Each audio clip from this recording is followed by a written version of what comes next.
The tension between some bike riders and drivers continues. As you've been hearing, Transcona Councillor Russ Wyatt has apologized for comments he made about cycling advocates during a public meeting this week when he referred to a cycling advocate as a bike Nazi.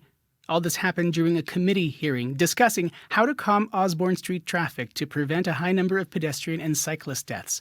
Listeners have been weighing in on the ongoing tensions around sharing our roads. Here is what some had to say. Yes, hello, my name is Carolyn Lute.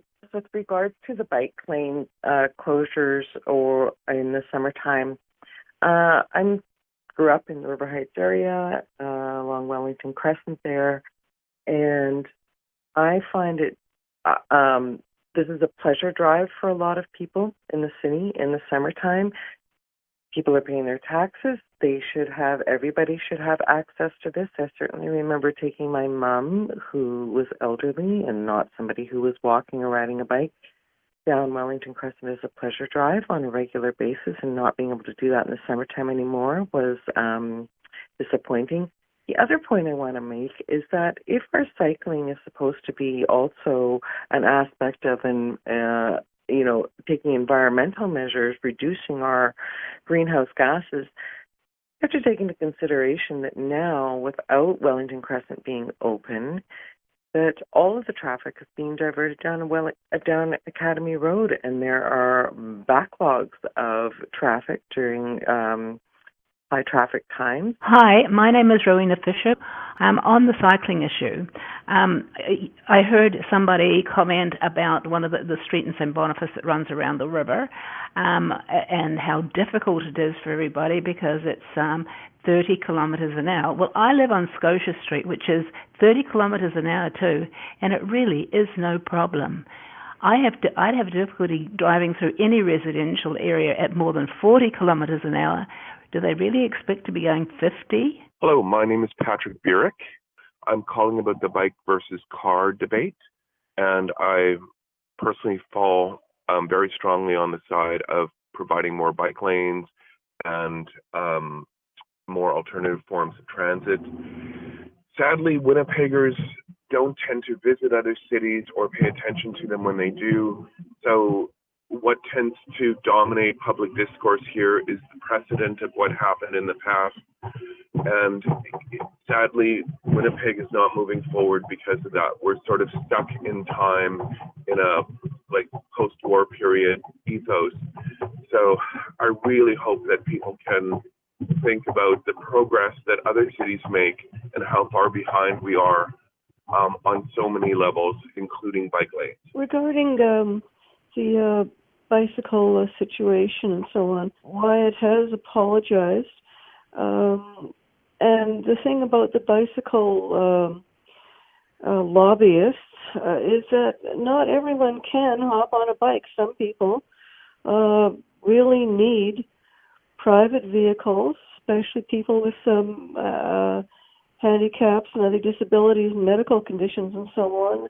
And they need access to get from their homes to wherever they have to go in the city.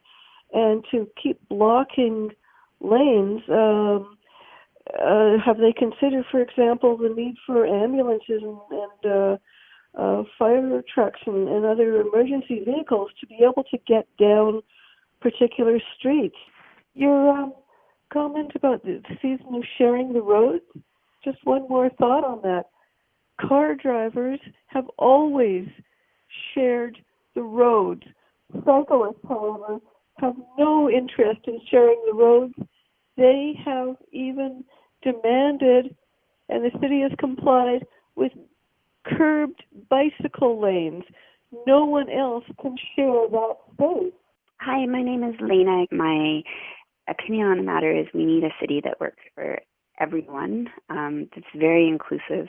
And my experience living in different cities in Canada and around the world is when cities are built for the most vulnerable users, so people that, like kids, people that are elderly, people that have disabilities, it works better. And my experience in Winnipeg is that it's very car-centric. I'm not saying we absolutely need infrastructure that allows for vehicles, but it's very car-centric, and it's very difficult to get around as a pedestrian or as a cyclist in Winnipeg in comparison to some other cities in Canada, and I think Winnipeg needs to improve on that front.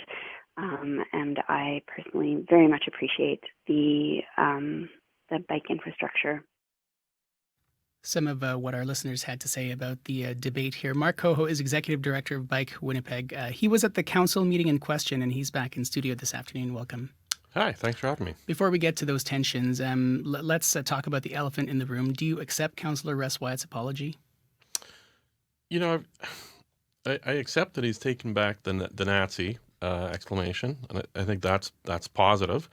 But you know, that apology reads much more as a defense than as an apology, and I think that's part of the issue he has to get to. You know, he still hasn't really gotten to the point of the argument that we were having, that we want a safe city for cycling, and so you know, we're reviewing what he sent, but you know, for instance, you know, that sounds like a no. Well, yeah, you know, it's like I said, it reads more as a defense than as an apology, and it lacks factuality in a lot of places. What do you make of how you and advocates are being characterized as you have this conversation?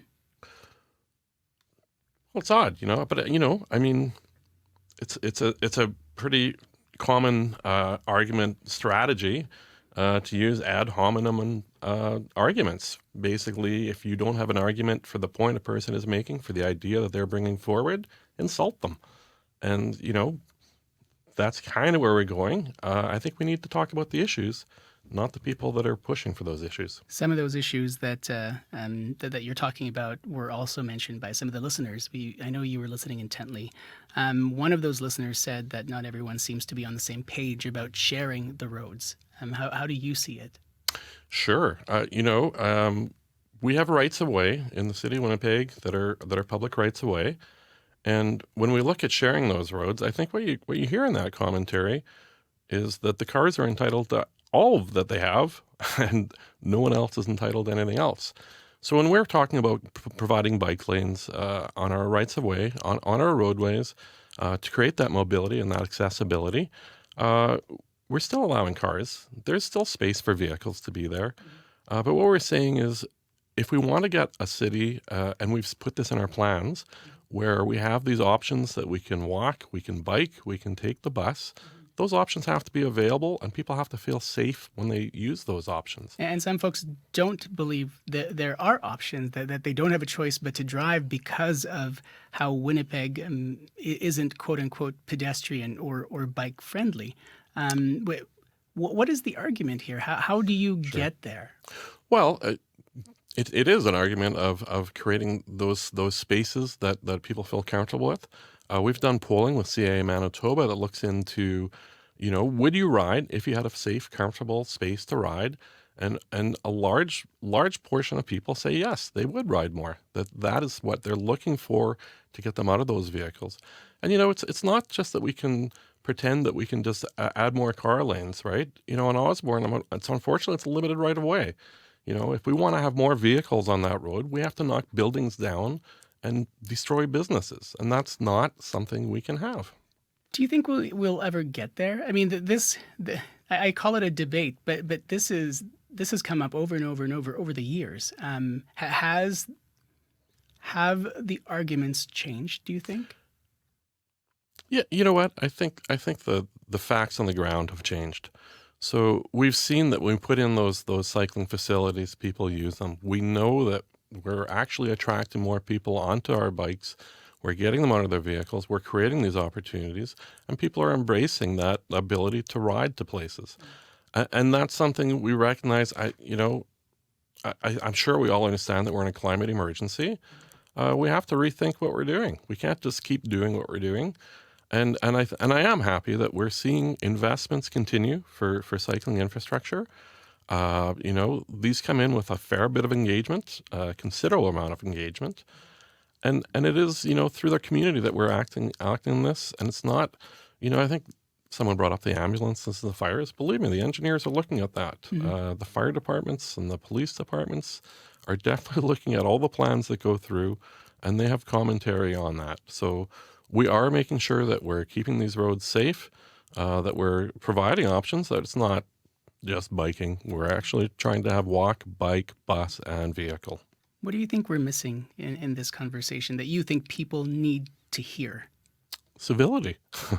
That's the point of this. There's a code and conduct for a reason at City Council. It's because we want that open exchange of ideas. We want people to feel comfortable to come down to City Hall and really to exchange their ideas, because we learn from that.